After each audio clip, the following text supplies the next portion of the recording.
উনি আমাদের হুমকি দিলেন ওয়াকফ আইন নিয়ে আমরা যে প্রতিবাদ করছি, উনি আমাদের বলেছিলেন যদি প্রতিবাদ করতে হয় দিল্লি গিয়ে করুক। প্রত্যেকটা ডিএমকে বলছে তাদের পোর্টালে তাদের এটা তুলতে বলছে। মমতা ব্যানার্জির ওপর থেকে বিশ্বাসটা কি হারিয়ে ফেলছে? অনুরোধ করছি আপনি খুললাম বলুন, আপনি মুসলমানদের পাশে থাকবেন না থাকবেন না। শুভেন্দু অধিকারী তো বলেই দিয়েছে মুসলমানদের ভোট দরকার নাই। আপনারা সিপিএমকে ভোট না দিয়ে বিজেপিকে দেন, কংগ্রেসকে ভোট না দিয়ে বিজেপিকে দেন, আইএসসিকে ভোট না দিয়ে বিজেপিকে দেন। একবার সাপের মুখে চুমু দেবে, একবার ব্যাঙের মুখে চুমু দেবে। উনি কি করতে চাইছেন সেটা বাংলার মুসলমানদের কাছে এটা খুললাম করুক। ওয়াকফ আইন নিয়ে তো আপনারা বিরোধিতা করেছিলেন, এখন দেখা যাচ্ছে রাজ্য সেটা মেনে নিচ্ছে এক প্রকার, কি বলবেন এটা নিয়ে? মানে রাজ্যের ডিএমদের কাছে নির্দেশ পাঠিয়েছে আগামী মাসের 5 তারিখের ভেতর সমস্ত সম্পত্তি অ্যাপে আপলোড করতে হবে, কেন্দ্রের পোর্টালে আপলোড করে দিতে হবে। পশ্চিমবঙ্গে যা ওয়াকফ সম্পত্তি আছে, আমি সর্বপ্রথমে যে কথাটা বলতে চাইছি, ওয়াকফ সম্পত্তিটা হচ্ছে কেন্দ্রীয় সরকারের বাবার সম্পত্তি নেই, রাজ্য সরকারের বাবার সম্পত্তি নেই। ওয়াকফ সম্পত্তিটা হচ্ছে মুসলমানদের বাবার সম্পত্তি। যেমন দেবত্ব সম্পত্তিটা হচ্ছে হিন্দু ভাইদের বাবার সম্পত্তি। এই ওয়াকফ সম্পত্তির উপর যখন কেন্দ্রীয় সরকার হস্তক্ষেপ করলো, চারিদিকে প্রতিবাদ, চারিদিকে মিছিল। কিন্তু পশ্চিম বাংলায় আমরাও প্রতিবাদে নেমেছিলাম, কিন্তু পশ্চিম বাংলার সরকার, যিনি পশ্চিমবাংলার অভিভাবিকা বলা হয় যাকে, যার কাছে সবাই সমান, সেই পশ্চিমবাংলার সরকার মমতা ব্যানার্জি এক টাইপের আমাদের হুমকি দিলেন। উনি আমাদের হুমকি দিলেন ওয়াকফ আইন নিয়ে আমরা যে প্রতিবাদ করছি, উনি আমাদের বলেছিলেন যদি প্রতিবাদ করতে হয় দিল্লি গিয়ে করুক বলে আমাদের স্তব্ধ করে দিলেন। আমরা পশ্চিমবাংলার মুখ্যমন্ত্রী মমতা ব্যানার্জিকে বিশ্বাস করি। তা আজকের যে নিউজ দেখলাম, দেখে মনে হচ্ছে তো মানুষ মমতা ব্যানার্জির ওপর থেকে বিশ্বাসটা কি হারিয়ে ফেলছে?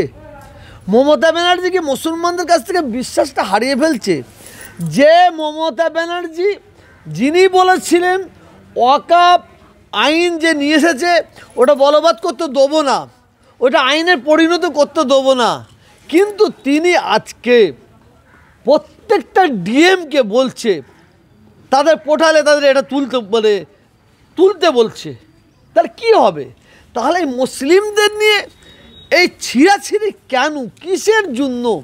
আমি পশ্চিমবাংলার মুখ্যমন্ত্রী মমতা ব্যানার্জিকে বলছি, আমি অনুরোধ করছি আপনি খুললাম বলুন, আপনি মুসলমানদের পাশে থাকবেন না থাকবেন না। বিজেপিতে বলেই দিয়েছে মুসলমানদের ভোট দরকার নাই। শুভেন্দু অধিকারী তো বলেই দিয়েছে মুসলমানদের ভোট দরকার নাই। তা আমরা সেইভাবেই আছি। আজকে বাংলার মানুষ মমতা ব্যানার্জিকে সম্প্রীতির একটা কাণ্ডারি হিসাবে আমরা বাংলার মানুষ ধরে আছি, কিন্তু তিনি আজকে একবার সাপের মুখে চুমু দেবে, একবার ব্যাঙের মুখে চুমু দেবে। উনি কি করতে চাইছেন সেটা বাংলার মুসলমানদের কাছে এটা খুললাম করুক। আজকে আমাদের মানে সবাই হাসে যখন এটা খবরটা শোনে। মমতা ব্যানার্জি বলছেন যদি ওয়াকফ সম্পত্তি নিয়ে মিটিং করতে হয় দিল্লি করুক। আমি বলিনি, অনেক মানুষ বলছে তাহলে আমরা কি এবারে দিল্লিতে গিয়ে ভোট দেবো? ভোটটা কোথা দেবো? আমি মানে আজকের এই খবরটা শুনে আমি একটু হলে হতাশ হয়ে গেছি। তৃণমূলের ভুল বদল কেন এত ভুল বদল?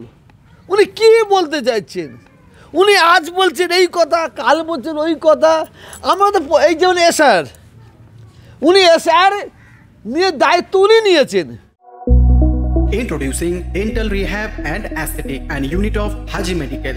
দাঁত মাড়ি কিংবা মুখের সমস্যায় ভুগছেন? আর চিন্তা কিসের, এখন আপনার অঞ্চলে রোগী দেখছেন অতি পরিচিত ডক্টর আশিব রাজা সরকার। কনসালটেন্ট ডেন্টাল, ওরাল এবং ফেসিয়াল অ্যাস্থেটিক, সাথে যুক্ত রয়েছেন মেডিকেল কলেজ হাসপাতাল কলকাতা। উন্নত প্রযুক্তি দ্বারা উন্নত ট্রিটমেন্টের জন্য আজই আসুন dental rehab and aesthetic and unit of Haji medical. আমাদের ঠিকানা পার ডানকুনি চৌমাথা, দিল্লি রোড, ডানকুনি, হুগলি 712310। অ্যাপয়েন্টমেন্টের জন্য এখনই যোগাযোগ করুন 9664025752 অথবা আমাদের হোয়াটসঅ্যাপ নাম্বার হলো 9163146213।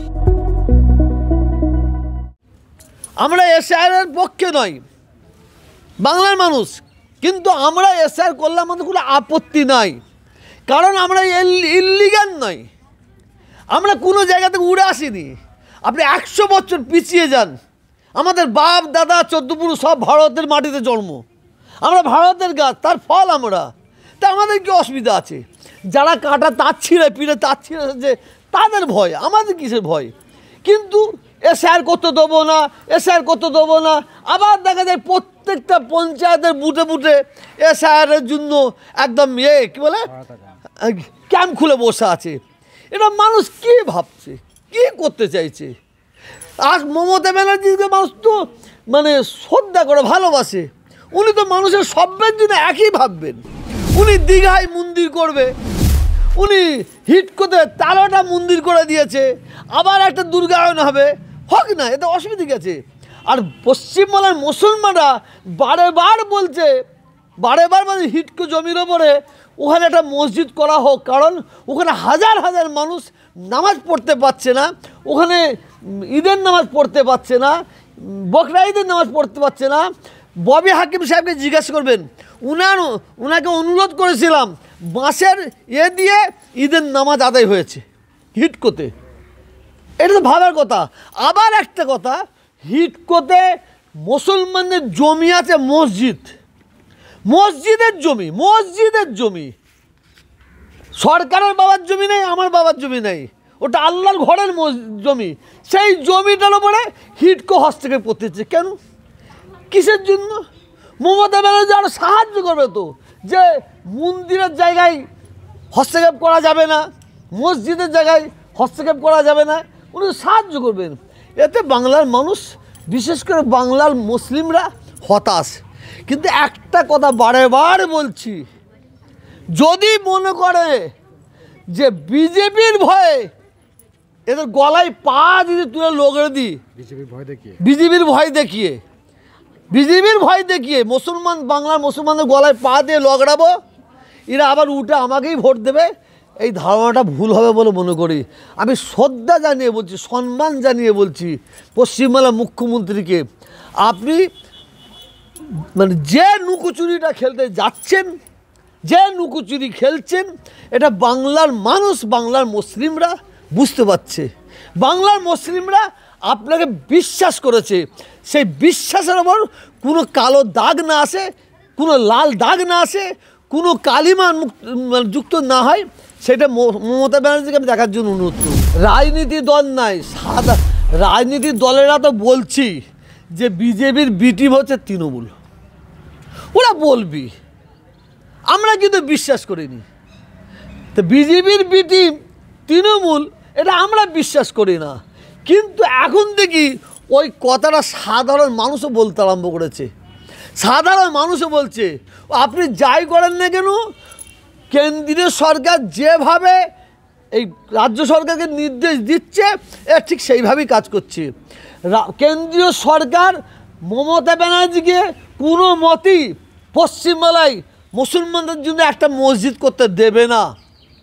ওই তো মমতা ব্যানার্জি যে হুমকি দিলেন যে যদি মিছিল করতে হয় ওটা দিল্লিতে যে করুক, এটাও সাধারণ মানুষ বলছে, এটা মমতা ব্যানার্জির নিজের মুখের কথা নেই, এটা কেন্দ্রীয় কথা, উনি ওইটা বলে দিলেন। আমি ঠিক বুঝতে পারছি না মমতা ব্যানার্জি কি ইচ্ছাকৃতভাবে এই পশ্চিমবাংলাটাকে বিজেপির হাতে তুলে দিতে চাইছেন। উনি যদি ইচ্ছাকৃতভাবে বিজেপির হাতে তুলে দিতে চাই, কিছু বলার নাই। আপনি জানেন অনেক এই তৃণমূলের অনেক এমএলএ তারা মানে হজম করতে পারছে না, বলে ফেলছে আপনারা সিপিএমকে ভোট না দিয়ে বিজেপিকে দেন, কংগ্রেসকে ভোট না দিয়ে বিজেপিকে দেন, তৃণমূলকে আইএসসিকে ভোট না দিয়ে বিজেপিকে দেন। তাহলে ব্যাপারটা কি? এখানে মানুষ মানে খেয়ে হাইরে ফেলছে। এই কিছুদিন আগে ভাঙড়ের শওকত ওপেন চিল্লে বলল আপনারা বিজেপিকে ভোট দেন। ওপেন শওকত বলল, অনেক জায়গায় বলছে। এটা সাধারণ মানুষ ভাবছে কি ব্যাপার, আমাদের ঘরে নিয়ে কি ছেলে খেলা করা হচ্ছে? এটা মানুষ ভাবছে। এরপর কোনো পদক্ষেপ নেবেন আপনারা, যেহেতু আপনারা ওয়াকআপ আইনটাকে সমর্থন করেননি? আমরা কত দূর কি এগোই দেখি, তারপরে নিশ্চয়ই আমরা পদক্ষেপ নেব। কারণ আমি বলছি আমাদের এই ওয়াকআপ সম্পত্তি আমাদের বাবার সম্পত্তি। যেমন দেবত্ব সম্পত্তি আমার হিন্দু মা বোনেদের ভাইদের বাবার সম্পত্তি, ঠিক ওয়াকআপ সম্পত্তি আমাদের বাবার সম্পত্তি। যেমন পাকিস্তান যদি ভারতের মাটি এক মুঠো নিবার চেষ্টা করে, পাকিস্তানের হাতটা কেটে দেবো, যে নিতে আসবে তার হাতটা কেটে দেবো। ঠিক ওয়াকআপ সম্পত্তির ওপর যদি হস্তক্ষেপ করে আমরা ছেড়ে কথা বলবো না।